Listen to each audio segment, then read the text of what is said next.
Beyond the gates, spoilers tease that Fairmont Crest's underbelly is about to boil over in a deadly dance of debts, threats, and betrayals. Under the neon haze of McQueen's casino, where the chink of chips and the whirl of slot machines mask darker currents, Doug McBride's storm gathers force. Once a mild-mannered enforcer for the family's legitimate enterprises, Doug now finds himself propelled beyond every limit he ever imagined, driven by a simmering rage and a desperate need to collect from the one man who has mocked him for months, Joey Armstrong. From the moment Doug first confronted Joey over the mounting debts, he sensed a chasm opening between them.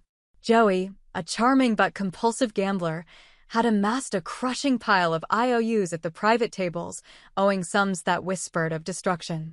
Rumors circulated of shadowy bookmakers waiting in the wings, of muscle-bound collectors who do not tolerate lateness. Yet each time Doug, ever polite, ever controlled, approached Joey, the gambler's mocking grin and offhand promises of payment only fueled Doug's frustration. Every tomorrow, every just a bit more time, was a dagger that twisted in Doug's gut. Tonight, that frustration reaches its breaking point. Doug enters the dimly lit backroom, the doors swinging shut on the cacophony of the casino floor. The velvet drapes are drawn, the walls lined with framed photographs of high-stakes champions and past casino glories, an ironic backdrop to this clandestine showdown. Joey sits at a small poker table, half-empty whiskey glass in hand, counting chips that will never cover what he owes. Vanessa McBride stands nearby, her posture rigid, eyes darting between husband and debtor. The tension is so thick it tastes like iron. Doug's voice, low and calm at first, gathers ice as he speaks. Joey, I've asked nicely. I've given you time. The house isn't a charity. He places a heavy hand on the table, sending chips skittering. Each chip is a promise unkept, a threat dangling. Joey looks up, the bravado flickering in his bloodshot eyes. I know what I owe, he slurs. I'll pay. But his voice betrays him. There is no plan, only desperation. Doug's eyes narrow. You owe more than money, Joey. You owe my family peace. He tilts his head toward Vanessa, whose face has gone pale. Doug's next words cut deep. If you can't pay me, maybe someone else will. It isn't just a threat. It's a promise. Joey's grin falters as the implications settle. He could lose more than cash. In the charged silence, Vanessa's hand clamps around Joey's arm, a silent plea. She knows the danger that shadows each poker chip. As Doug storms out, leaving his words hanging, Joey's panic ignites. Behind the velvet curtains, he can feel the weight of every unpaid debt closing in. World-weary and cornered, he staggers to his feet, every step unsteady. Vanessa follows him into the corridor, urgency in her voice. You can't keep going like this, she whispers.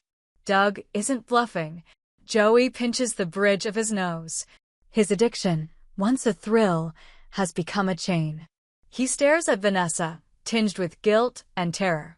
I need a way out. Their home, a modest townhouse on the edge of Fairmont Crest, offers no sanctuary. Inside, the walls seem to lean in, burdened by late notices and eviction threats. Vanessa paces the living room, each footstep echoing the stakes. She thought marrying Doug would grant stability, a fresh start from her tumultuous past. Instead, she finds herself trapped between a husband-turned-enforcer and a lover who drains her for his debts. Her mind races, recollecting Joey's honeyed promises, how he whispered reassurance during a bad streak, how he swore he loved her beyond herself. Now those words rebound as painful echoes. In the darkness, Joey collapses into a worn armchair. He recalls the first time he met Doug, an amicable handshake at a charity poker night, laughter over shared anecdotes. They tipped back glasses of bourbon and toasted to better days. How different that seems now. Joey's palms sweat. He stares at the playing cards scattered across the table, as if they are fragments of a shattered life.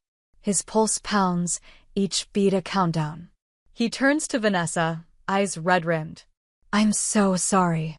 Vanessa, torn between empathy and fear, kneels beside him. She brushes a stray lock of hair from his forehead. We'll find a way, she says, though her voice trembles. They both know it's a fragile lie. Across town, in the sober glow of the McBride family's stately home, Doug's wife, Vanessa, faces her own crisis of conscience. Born into a family that prized loyalty above all, she once reveled in the McBride's community standing, their philanthropic endeavors, their well-curated reputation. But the lines between right and wrong blurred when Doug took on the darker assignments, smuggling, muscle work, and now, shaking down a man she loves. Vanessa's faith in her husband's moral compass shatters as she listens to the echoes of Joey's pleas. At midnight, she confronts Doug as he cleans his vintage revolver in his home office, a ritual he treats with solemn reverence. The oil-slick gleam of the barrel mocks her. She places a trembling hand on his shoulder. This has gone too far. Doug glances up, eyes haunted. I promised I'd handle it, he murmurs. Vanessa's voice tightens. You promised to protect me too. But protecting me shouldn't mean destroying him. He sighs, dropping the cleaning cloth. Joey crossed the line. Her eyes narrow. He's in trouble, yes, but we created this. You chose this life. She turns away before he can respond, pain etched in every movement. Meanwhile, Joey's desperation drives him to dark places. Unable to face Doug again without hope, he seeks out the casino's shadowy back alleys, rumored to host unregulated games where fortunes can be made or lost overnight. He finds a clandestine match. No security, no integrity, only quick stakes and quicker losses. Each clandestine win is siphoned off to pay Doug's debt. Each loss deepens the hole. The adrenaline is a fleeting bomb, and Joey chases it until dawn. One early morning, with bleary eyes and trembling hands, Joey returns home to find Vanessa waiting at the door, exhaustion and dread in her gaze. She holds a sheaf of papers. Foreclosure notices, eviction warnings, and a letter from Doug. Last chance. Joey's heart plummets. Vanessa collapses beside him, tears spilling. I can't lose you or him, she sobs. What do we do? Joey looks at her, hollow. I don't know. In that moment, the weight of choices crashes down, the gambler's freedom or the McBride's family integrity. There is no easy path. As dawn's gray fingers stretch across the sky, Doug grapples with his own moral abyss. He recalls his father's admonitions. Muscle has its place, son, but it shouldn't be your destiny. Yet here he stands, a man twisted by loyalty and remorse, wielding threats like weapons of a war he never thought he'd fight. He gazes at his reflection in the window, hard eyes, a set jaw, and wonders whether he can step back, relinquish the role he's carved out, before it consumes him entirely. In the waning hours before day breaks, three souls stand at the precipice. Doug, torn between duty and love. Joey, trapped in the cycle of his own making, and Vanessa, caught in the crossfire, yearning for salvation. The casino's lights blink off in the distance, but their fates remain illuminated by the harsh truth. When debts go unpaid and threats put to action, vengeance becomes a mirror reflecting their darkest selves. And as the first light of dawn creeps over Fairmont Crest, they must decide whether to surrender to destruction or fight for a chance at redemption before the gates close forever on what remains of their humanity. The late summer heat in Fairmont Crest hangs heavy as dawn breaks over the casino skyline, casting long shadows across the McBride family's vast estate. Within those walls, tensions rise to a fever pitch, each heartbeat echoing unspoken threats. Doug McBride stands at the edge of his sprawling terrace, staring out at the distant neon glow of McQueen's casino. His reflection in the French doors shows a man at war with himself, broad shoulders rigid, jaw clenched, eyes clouded with regret. Behind him, the hum of the household stirs, Vanessa moving silently through the hallway, her face pale but determined. Doug's thoughts churn on the confrontation from the night before. Joey Armstrong's laughter had been a barb, each taunt deepening the wound of betrayal. He'd seen the way Joey looked at Vanessa, something neither husband nor wife could deny. A spark of forbidden temptation, masked by late-night confidences and shared desperation. Doug knows that Joey's true power lies not in his unpaid debts, but in that dangerous intimacy, the whispered promises, the lingering touches. To strike at Joey's purse is one thing, to sever that connection is another entirely. Meanwhile, Joey Armstrong moves through the smoke-tinged back corridors of the casino, hunted by both his addiction and his creditors. He's lost count of how many secret games he's played, each marathon session a gamble against despair. Vanessa's warning message flickers on his phone. We need to talk. Now. He knows she's cornered him into a reckoning. Without her support, his world unravels. In the ornate foyer of the McBride mansion, Vanessa rehearses what she must say. Her wedding portrait hangs above the grand staircase, she in silk, Doug in tailored suit, both smiling at the promise of shared dreams. She touches the frame, fingertips trembling. Dreams have a way of cracking under pressure, and hers are splitting along fault lines she never imagined. She steels herself, knowing that if she fails to persuade Doug, the fallout will be irrevocable. Doug turns at her approach, his stern gaze softening for a moment. You called. His voice is low, guarded. Vanessa lifts her chin. We can't go on like this. She steps closer, voice firm. You used to tell me that a man's word is his bond. But now you've broken promises, to Joey, to me, to yourself. Doug's fists clench. He owes the family, he snaps, then immediately regrets the harshness. He's a gambler. He knew the risks. Vanessa's eyes burn. Yes, he did. But he never asked to be beaten down by the people he trusted. And he never asked me to betray my husband for his sake. Silence stretches. Doug runs a hand through his hair. I can't just let him walk away with my money. Vanessa steps forward, voice pleading. It's not about the money anymore. It's about what we're willing to sacrifice for reputation. For pride? You promised me you'd protect me, Doug. But the path you're on will destroy us both. He flinches as if struck, the weight of truth settling in. He glances toward the terrace doors, where the early light grows harsher. What do you suggest? He asks, voice hollow. Vanessa breathes deeply. We help him, she says. We guide him out of this darkness rather than drive him further in. Doug shoots her a disbelieving look. And how do you propose we do that? Before Vanessa can answer, her phone buzzes with Joey's incoming call. She hesitates, then silences it. Later, she murmurs. Turning back, she lifts her shoulders, resolve firming. I'll talk to him. You talk to the lenders. Negotiate terms.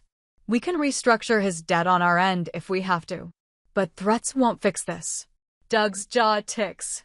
He nods slowly, as if waking from a trance. I'll reach out to the syndicate, he agrees. See if there's room to defer the payments. Vanessa manages a small, relieved smile. It is a fragile truce, but it's the first sign of hope in weeks. Across town, Joey leans against the peeling wood of Vanessa's back porch, eyes red-rimmed, jacket rumpled. The cicadas drone in the twilight as Vanessa steps out, arms crossed. He looks up, guilt flickering. You shouldn't have said anything. He rubs the back of his neck. He'll kill me if he thinks I'm trying to save face. Vanessa's gaze is steely. If he kills you, he'll lose me too. And everything we've built. Joey swallows. I don't know how to get out of this hole. Vanessa steps closer.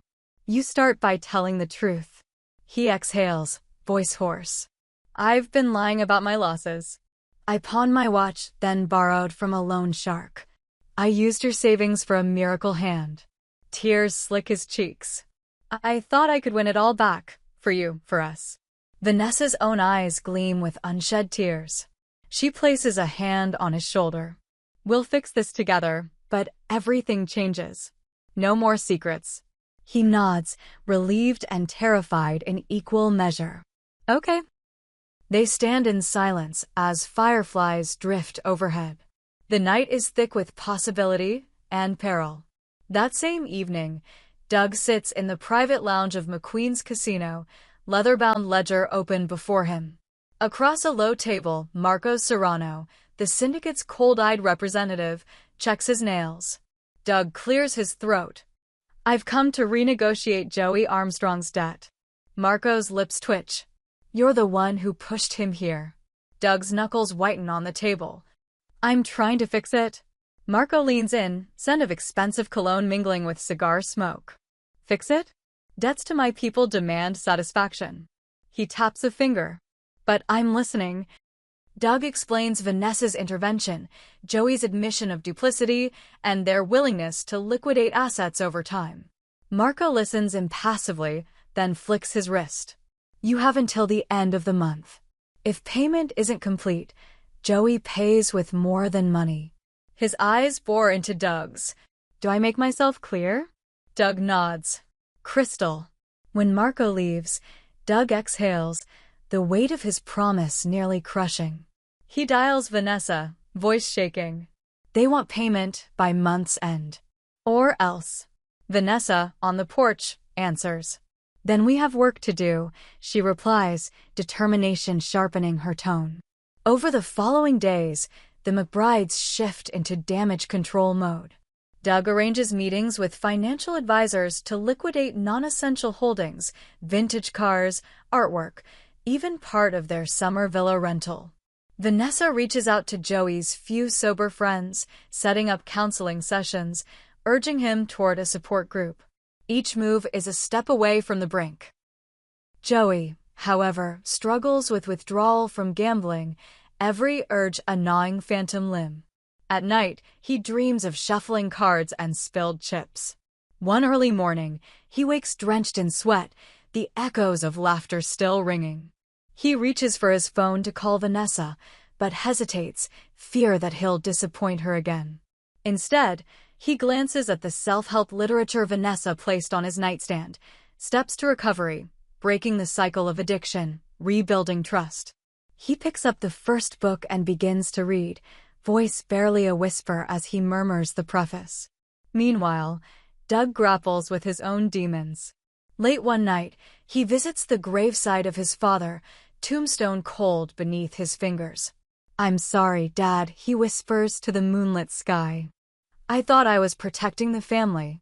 He pulls a handful of poker chips from his pocket, chips paid by Doug to Marco's enforcers, and scatters them on the grass. "This path, it's not yours."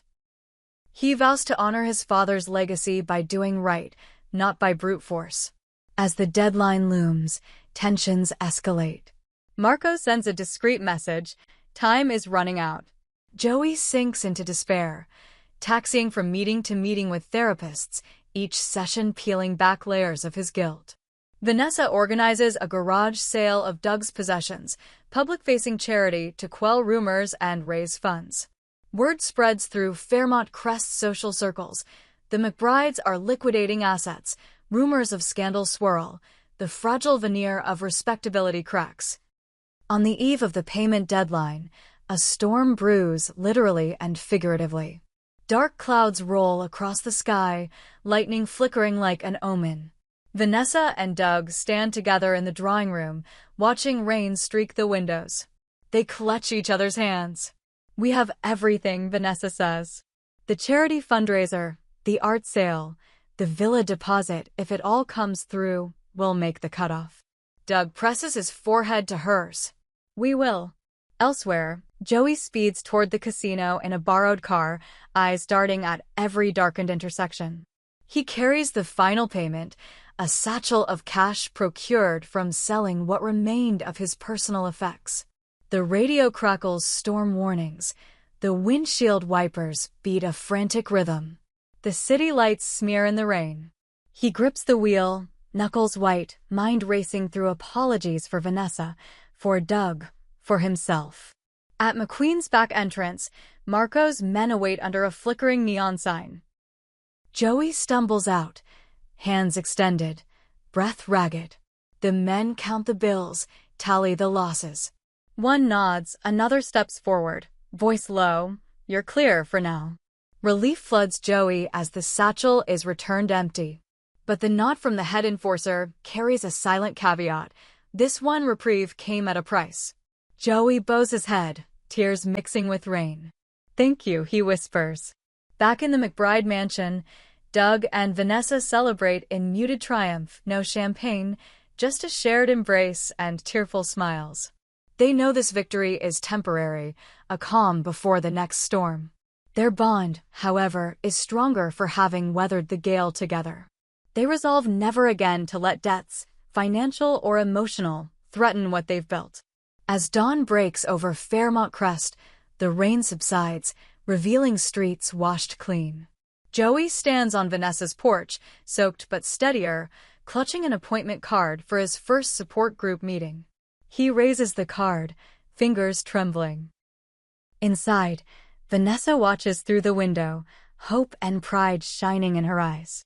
Doug arrives as the sun peaks over the horizon, finding them there, this unexpected family unity forged in crisis. He closes the distance, slipping an arm around Vanessa. Joey steps forward, voice soft but unwavering. "I'm sorry for everything."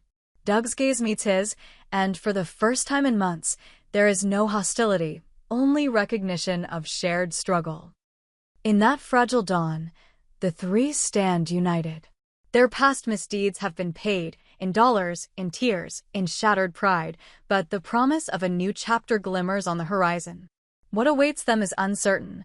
The syndicate may demand further sacrifices, old temptations could lure Joey back, and Vanessa and Doug must rebuild trust piece by piece. Yet beneath the fragility, a resilient hope takes root. They have faced down the darkest debt of all, betrayal, and emerged resolved to forge a future where compassion, not coercion, defines their bonds.